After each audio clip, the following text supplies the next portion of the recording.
Ayan, mega shoutout po. Magandang gabi po sa inyong lahat. At syempre, ito po si Lon Kyle 85. No, magre-react po tayo dito sa mga napapanood natin sa balita ngayon. Syempre, yung pagkaka-aresto kay Tatay Digong doon sa NAIA kaninang umaga. So, pasensya na kayo. Rinibate ko yung ko kanina, yung aking tawag dito, live kanina kasi na-copyright ako. So, para iwas na lang ba mamaya maano pa ako tawag doon, ah, may strike ako no yung channel ko, yung video. So copyright lang naman, pero mas maigi na yung nag-iingat. Kaya private ko po, baka magtakay iba bakit nawala yung na yun, bakit nawala yung video na yon. So yan, private ko kasi baka may strike po ako, kasi isang strike na lang terminate na po yung channel ko. But anyway no, diretso na po tayo dun sa ating re-reaction. So ito sa ANC ito no, former President Duterte arrested for crime against humanity. Yun yung patungkol daw dun yung kaso doon sa ICC no, na i-final nila doon sa ICC kung saan hindi na tayo miyembro ng ICC. Pero anyway, pakinggan na po natin itong balita sa ANC 24/7. Inaresto na si dating Pangulong Rodrigo Duterte ngayong Martes ng umaga dahil sa mga krimen laban sa sangkatauhan o crime against humanity. Dumating si Teka lang muna. Ang pangit pakinggan pag sa Tagalog no. Crimes against humanity, pag tinagalog mo no, yung kanyang ito sa sangkatauhan daw, yung kasalanan niya to sa sangkatauhan. So parang ang dating parang sa buong mundo. Ano ba to? Si Lucifer ba? Si Tatay Digong? My God! Ano ba yung mga wordings na ginagamit? Wala na bang ibang pwedeng magamit sa Tagalog? Humanity, sangkatauhan talaga. Diyos ko, pero anyway, anyhow, tuloy natin. Duterte sa Maynila mula Hong Kong, sakay ng isang Cathay Pacific flight bandang alas 9 ng umaga ngayong Martes. Ayon sa Malacanang, natanggap ng Interpol Manila ang opisyal na kopya ng arrest warrant ng ICC ngayong Martes ng madaling araw. Sabi ng ayan ang sabi, ngayong Martes daw ng madaling araw, natanggap no, from Interpol. Ito, ayan o, kaninang madaling araw natanggap ng Interpol Manila ang official copy ng warrant of arrest mula sa International Criminal Court. So ito yung sa ICC. Samantalang sa pagkakaalala ko kaninang umaga no, meron doon sa balita na pinapanood ko na ito si Attorney Conti, na lawyer ko no from the ICC. Sabi niya wala naman daw no. Kung na ako nagkakamali, wala naman daw. Kanina lang yun, mga I think before lunch, mga 8, 9 ko napanood, ganun. So kung madaling araw, so meaning to say, meron na silang idea bakit pa sila nagdi-deny. Kagaya nung spokesperson ng PNP natin, ba't pa nila i-deny, ba't pa nila itinatago sa taong bayan? Bakit? Natatakot ba sila na pagdating ni Tatay Digong ay punong-puno na ng tao ang NAIA? Kaya nila itinago para ma-serve nila yung warrant na sila lang yung nandun. Bakit natakot sila sa puwersa ng tao? Pues matakot sila kapag ang taong bayan ay naglabasan na sa ating kalsada. Kasi sigurado kung nag-landslide vote dati yan, no, without Marcos sa tabi nila, for sure naman, no, na kayang-kaya pa rin ipakita na mas nakakarami yung suporta ngayon lalo kay Tatay Digong. Lalo't ginigipit sila ng tao na minsan ay pinakain nila sa kanilang palad, pero sila ay nilamon ng buo. Pero anyway, tuloy natin to, no? Communications Office, isinalbi ito ng Prosecutor General sa dating Pangulo pagdating niya sa Maynila mula Hong Kong. Tiniyak ng PCO na nasa mabuting kalagayan si Duterte na nasa kustodiya na ngayon ng mga otoridad. Sinusuri din siya ngayon ng mga government doctor. sa bisa ng warrant of arrest. So, sinusuri daw siya ng government doctor. Meron po siyang doktor na nag-aabang, naghahantay kasama ni Senator Bongo. Bakit kailangan yung gobyerno ang magbigay sa kanya ng doktor niya? Bakit ayaw nila yung sariling doktor ni Tatay Digong? Ba't hindi nila hinayaan na makalapit yung sariling doktor ni Tatay Digong? Bakit kailangan nila na sila ang magpo-provide? Ha? Nasaan yung karapatan ni Tatay Digong doon? Ha? Yung constitutional rights niya. Bakit, ano to? Martial law na po ba tayo? At kayo na ang nagdidesisyon? No? Sabi na natin, nandyan na eh. Actually, kitang-kita na yung pagiging diktador nito ni Marcos Jr. Sa dinami-dami na makukuha niya sa tatay niya, yung pagiging diktador pa at yung utak martial law. Sana man lang ang kinuha niya, yung gumawa ng mga proyekto na matitibay na mapapakinabangan ng taong bayan ng pangmatagalang panahon kagaya ng ginawa ni Marcos Sr. Hindi eh. Ang minana niya, ang mas in-apply niya yung utak martial law at utak pagiging diktador. So nakakainis, nakakapikon lang Anyway, tuloy natin to. National Criminal Court o yung tinatawag na ICC, inaresto si dating Pangulong Rodrigo Duterte paglapag niya sa paliparan mula sa Hong Kong. Ang detalye tungkol po sa nangyaring pagka-aresto sa dating Pangulo, malalaman po natin mula sa kasama natin si Jackie Pascual. Jackie. Yes, Jeff, magandang hapon. Inaresto nga si dating Pangulong Rodrigo Duterte sa kasong Crimes Against Humanity ng International Criminal Court na may kaugnayan sa war on drugs na ikinamatay ng maraming mga Pilipino noong administrasyong Duterte. Kasalukuyang dinala ang dating Pangulo ngayon dito. War on drugs na ikinamatay, ikinasawi ng maraming Pilipino. Alam niyo, pag sinasabi lagi itong AJK na ito, yung marami namatay sa war on drugs ni Tatay Digong, alam niyo, pumapasok lagi sa isip ko yung mga biktima ng martial law ni Marcos Sr. Yun yung laging nagsisink in sa isip ko tuwing ibinabato ito kay Tatay Digong, itong AJK, war on drugs, mga namatay. Alam niyo, no, meron mang nadamay sa war on drugs ng mga inosente, pero marami po dyan mga kriminal. So ang tanong, dito sa administrasyon natin, sino po ba ang inyong pinoprotektahan? Ang mga inosenteng buhay po ba? O ang mga buhay ng kriminal? Kasi pag ikaw nagprotekta sa buhay ng kriminal, malamang isa ka ring kriminal, utak kriminal, o protector ng kriminal. Ganun lang kasimple yun. Dahil ika nga, kung sino ang sinusuportahan mo, sino ang pinoprotektahan mo, malamang ganun ka rin. Ngayon, kung sasabihin ninyo na ako kagayang Tatay Digong, pues, galit ako, no? Galit ako sa mga tao na kumikitil ng mga inosenteng buhay, mga inosenteng buhay, mga nakakaawa na wala man lang kalaban-laban at hindi nila may paglaban yung kanilang karapatan para makakuha ng hustisya. Etong mga to, mga bata-bata na mga pulisis kalawag, bata-bata na mga drug lords, o sabihin na natin yung iba dyan, drug lords talaga. Ano ba? Ito, namulat kami lalo sa mga kaming mga ordinaryong Pilipino. Nakikita namin ang kalakaran dito sa baba. Kayong mga elitista, palibasa kasi kayo, nandiyan kayo sa matataas na bakod, na pader ng inyong mga bahay, no? Hindi kagaya namin na nakakasalamuha namin sa pang-araw-araw na buhay o sa araw-araw na lang na ginawa ng Diyos na i-encounter namin. Ayan o, kailan lang, kagabi lang may nagbebenta sa akin dyan sa labas ng tindahan namin.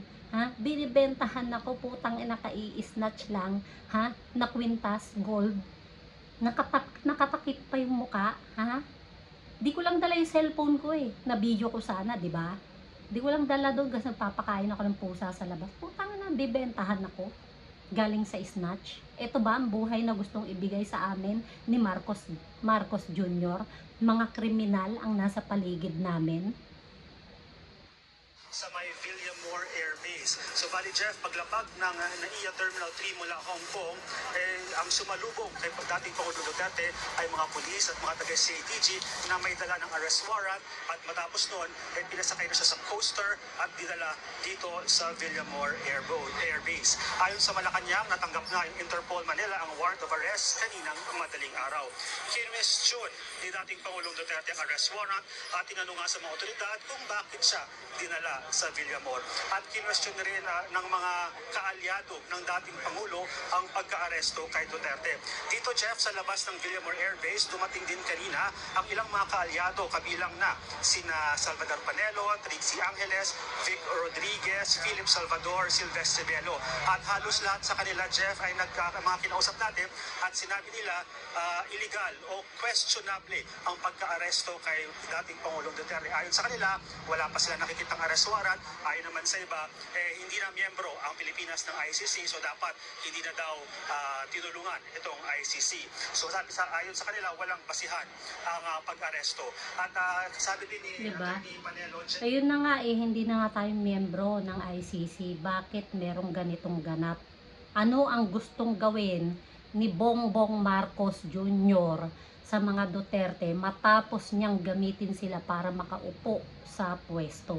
Alam mo, Mr. President, kung hindi ka naman dumikit kay BP Sara, mas lamang pa na kung hindi si Leni o si Madam Leni Robredo, si Isko Moreno ang nanalo, hindi ikaw.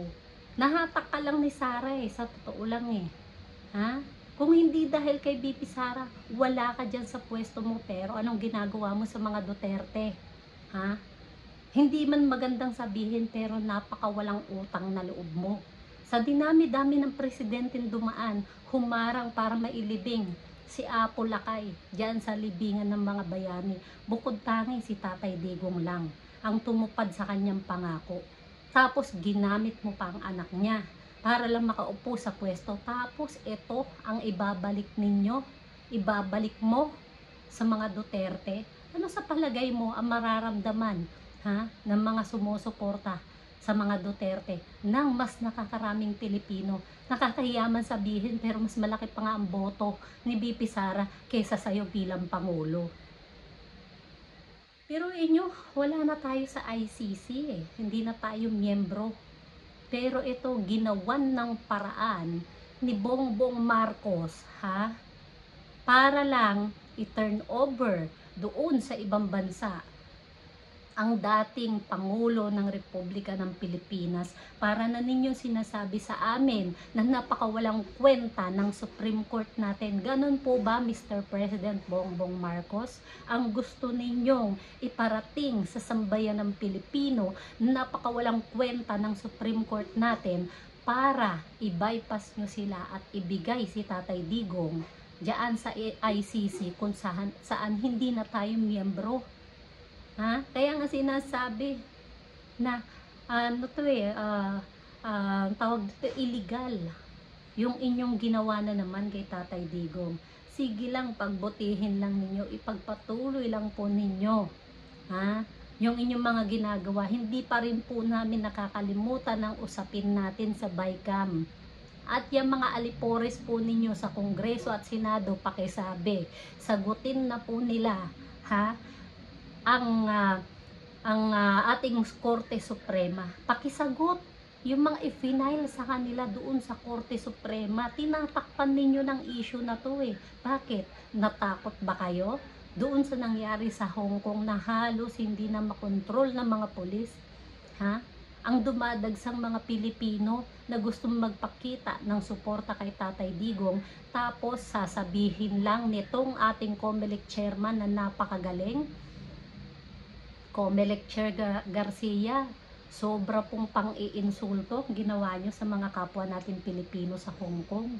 Yung mga sumusuporta sa Duterte. Alam nyo, nanggaling din po ako sa Hong Kong 2016, halos lumayo na nga ang mga dilawan sa kahihiyan Bakit? Andun kami, napakarami namin doon sa labas ng ng voting area.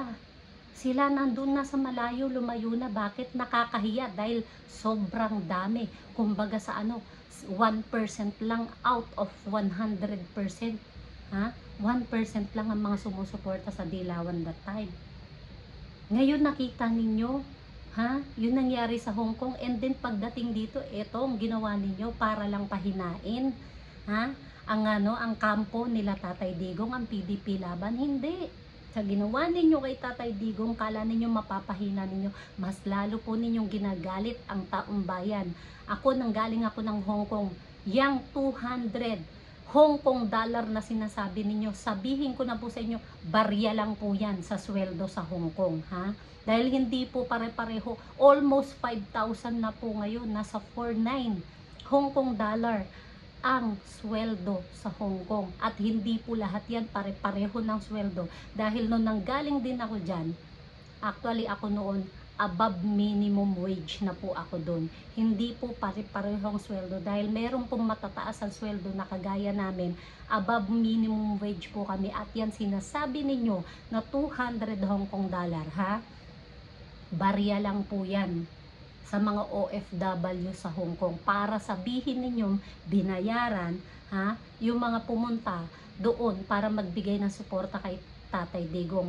Kami pa nga po ang tumutulong noon, lalo walang makinarya si Tatay Digong. Paano babayaran ang mga Pilipino OFW doon? Itong ginawa ninyo ngayon kay Tatay Digong, maliwanag ito na pagtatakip, ha, sa mga kabulastugan ng administrasyon na ito. Bakit ko sinabing kabulastugan? Ipinagtatakpan ninyo, alam naman namin hanggang ngayon wala pa rin sagot sila tambalus-lus, 'di ba, sa Supreme Court at yung mga tauhan. O si Kimbo nasaan na? Sumagot na ba si Kimbo sa Supreme Court? Hindi. Nasaan na? Nagbigay po ba kayo ng sagot? Pero pagdating diyan sa Tricom, Quadcom ninyo, pag hindi nakapunta, anong ginagawa ninyo? Ha? Isa-cite in contempt ninyo. Tapos pag kayo na palang ipinatawag, wala. Basta wala lang. Tapos gagawa kayo ng issue. Ganitong ginawa ninyo kay Tatay Digong. At yung impeachment ni BP Sara, ang ginagamit ninyo para pagtakpan yung mga kawalangyaan ninyo sa ating gobyerno, sa taong bayan o sa ating bansa. Hindi po kami tanga at hindi po kami bobo sa kung ano po ang nangyayari sa ating bansa ngayon. At hindi po ito fake news, ha. Opinion ko po ito. Batay dito, ha, sa kumakalat na balita sa ating mga mainstream media. Mainstream media po ito, kaya wag po kayo magsasabi ng mga fake news kami. Bakit? Nagbibigay po kami ng opinion at reaction namin kung ano yung nararamdaman namin sa nangyayari at sa napapanahon ng mga balita ngayon, no? Anyway, tuloy natin to. Napahaba yung reaction. Nakakainis kasi, sa totoo lang. No, na hanggang ngayon, o at least kanina sa interview, hindi pa nila nakakausap si dating Pangulong Rodrigo Duterte at hindi pa nakikita ng personal dahil lahat ng mga bumisita dito ay hindi pinapapasok. Sa katunayan, kanina dito sa likuran ko, nasa labas lang din ng gate itong mga ibang mga kaalyado ng dating Pangulo dahil hindi sila pinapasok doon mismo sa may gate. Alisan yung kanina. So Jeff, ongoing pa ngayon, marami rin mga supporters ang nandito at dumarami rin sila.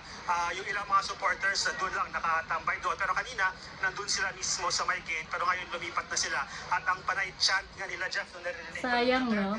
Gustuin ko man pumunta, sorry Gustuin ko man pumunta, sa susunod na siguro. Hindi naman sa pero naman nakaraan sumama ako sa mga rally. Kaya lang, no budget ako ngayon. Next time na lang. Unless kung talagang alam ko ng yung talaga. Kahit maglakad na ako pamunta, promise. Pero ngayon, gustuin ko man pumunta dito.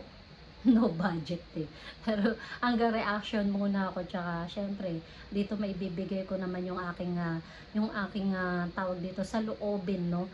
Batay sa nangyayari sa bansa natin. Nakakapiko, nakakainis. Kahit yung mga kausap ko kanina, sa totoo lang, umiiyak din sila, yung mga kapwa ko supporters. Kasi bakit?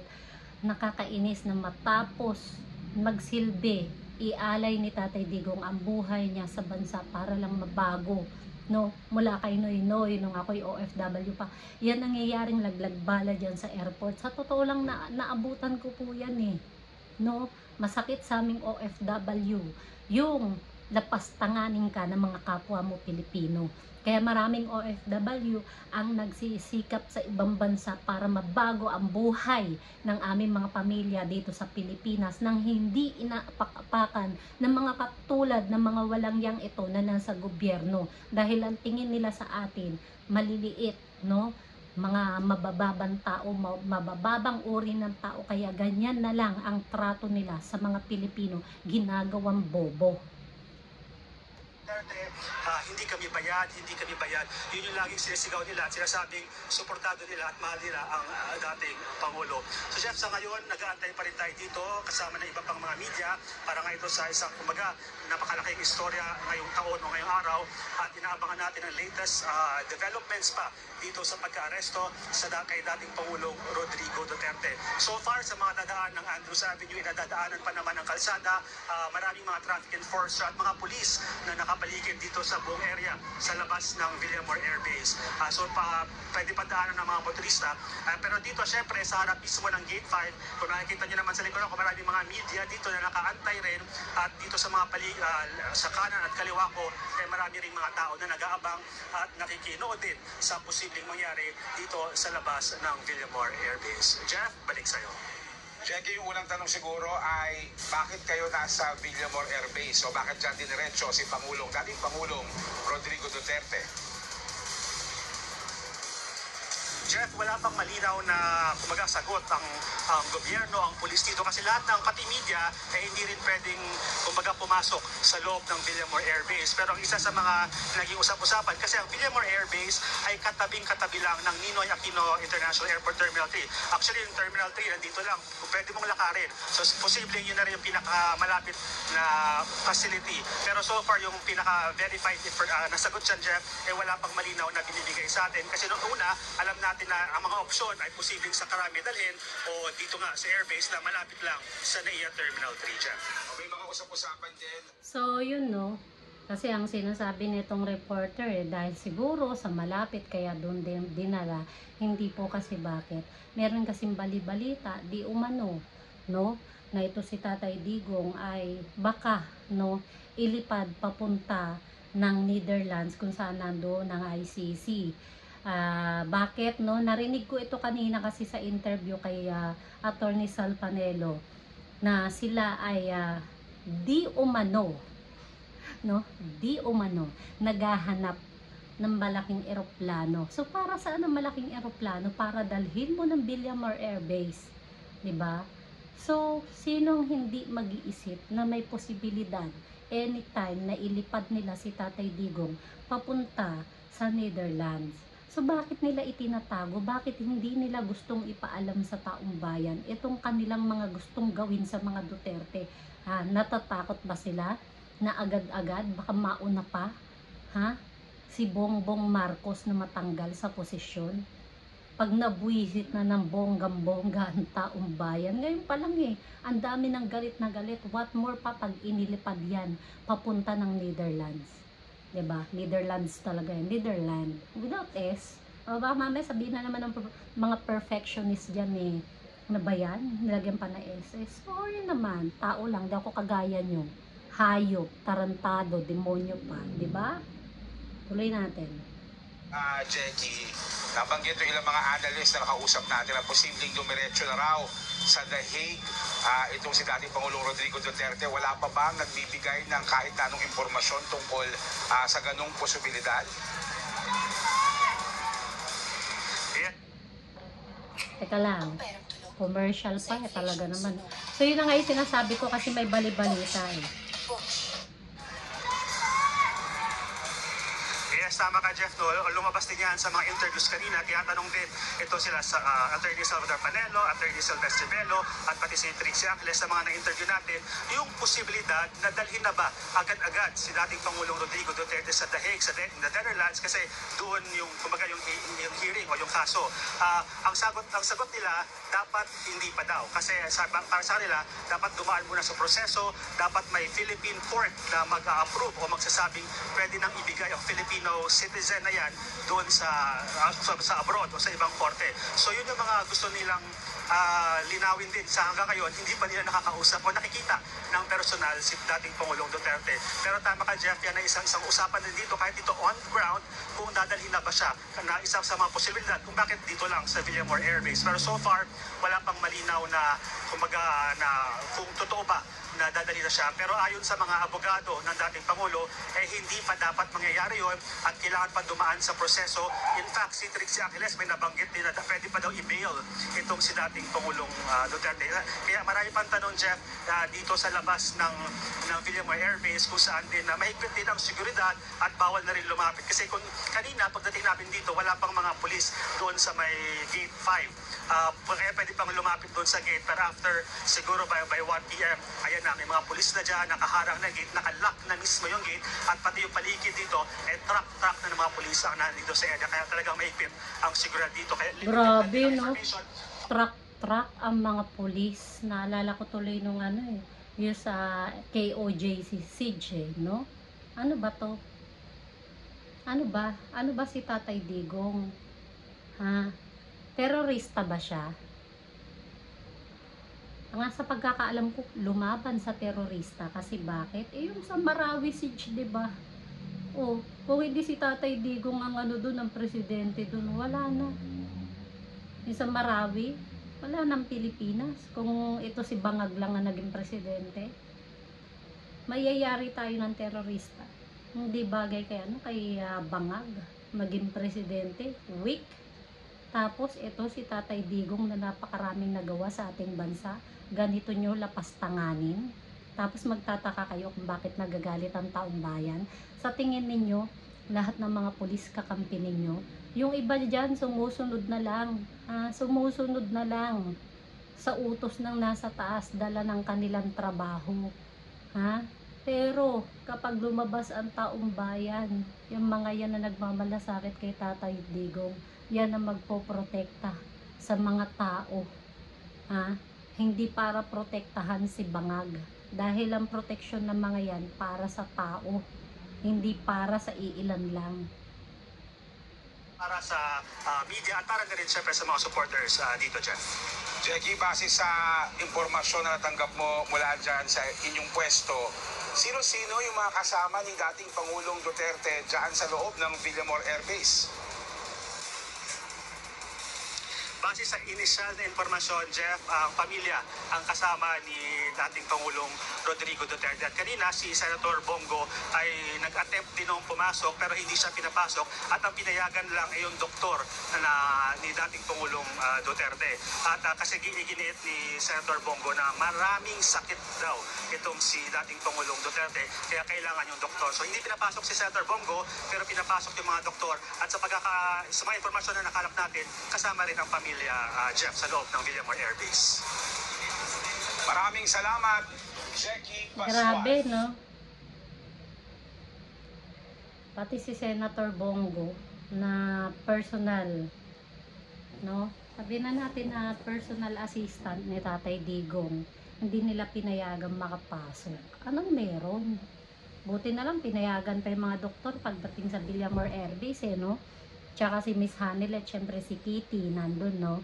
Kasama ni Tatay Digong. Dapat lang na may kasama siyang pamilya niya. Lang pati yan, pagbabawalan. Ano ba? Martial law na po ba tayo? Yun ang tanong eh. Kasi bakit? Andyan na yung tanggalan ng freedom of speech. Andyan yung pagka ikaw ay bumatikos dito sa administrasyon na ito, kakasuhan ka. No? Iipitin ka, gigipitin ka.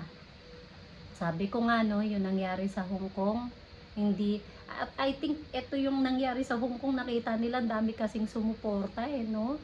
Dami sumuporta, kaya naalarma yung mga yan, Biglang may ganitong ngayon, ganap. Takot sila, kasi bakit? Ayaw nilang tanggapin sa sarili nila, yung mga nakikita nila, ay totoo ang mga tao na sumusuporta kay Tatay Digong at hindi lang ito basta-basta sa social media. Pag ginusto ng mga taong lumabas, no, lalabas yan. Lalo sa nangyayari ngayon, baka, no, hindi malabo at hindi malayong mangyari. na sa ikalawang pagkakataon ay mangyayari kay Marcos Jr. ang nangyari sa ama niya kung paano siya pinatalsik ng taong bayan. Hindi na via impeachment no? Hindi na via impeachment, sa palagay ko yan, no? Hindi malayo sa ginagawa nila na pangaharas na to. Hindi malayo yan na patatalsikin ng taong bayan si Marcos Jr. At ito yung masasabi nating the history repeat itself. So, bongbong, Mr. President, at sa sa pamilya nyo, enjoy nyo na lang po muna pansamantala ngayon yung inyong posisyon kung saan kayo nakaupo ngayon, dahil yan lahat ay babawiin sa inyo ng taong bayan, ng kapangyarihan na pansamantala lamang ipinagkaloob sa inyo ng mayoryang Pilipino. Tandaan ninyo, kung hindi dahil kay BP Sara, malamang si Madam Leni Robredo o si Isko Moreno ang presidente ng Pilipinas ngayon. Kaya huwag kayong masyadong pakakampante sa sarili ninyo na akala ninyo kayo ang mahal ng taong bayan. Dahil kung ang taong bayan na naglukluk sa iyo, Mr. President, at sa mga iba pa na nasa gobyerno natin, tandaan ninyo, taong bayan din po ang magpapatalsik at babawi ng posisyon, kapangyarihan na pansamantalang ipinagkaloob sa inyo. Pero anyway, sa mga kapatid natin, no, sa mga kapwa natin Pilipino, sa mga kapwa natin DDS, mga supporters, vloggers, pagpatuloy lang po natin na suportahan ng ating nag-iisang Tatay Digong at si Vice President Sara, lalo mga kaalyado nila. At syempre, wag po natin kakalimutan laging ipagdasal na sila ay proteksyonan at iligtas, no, mula sa kasamaan ng mga taong ito na nasa gobyerno natin ngayon. At syempre, patuloy, no, wag po tayong bibitaw. Kahit anong mangyari, lalaban po tayo para sa bayan at para sa ating mga kapwa Pilipino. Maraming salamat po sa inyong lahat at syempre stay safe and God bless po. Paalam!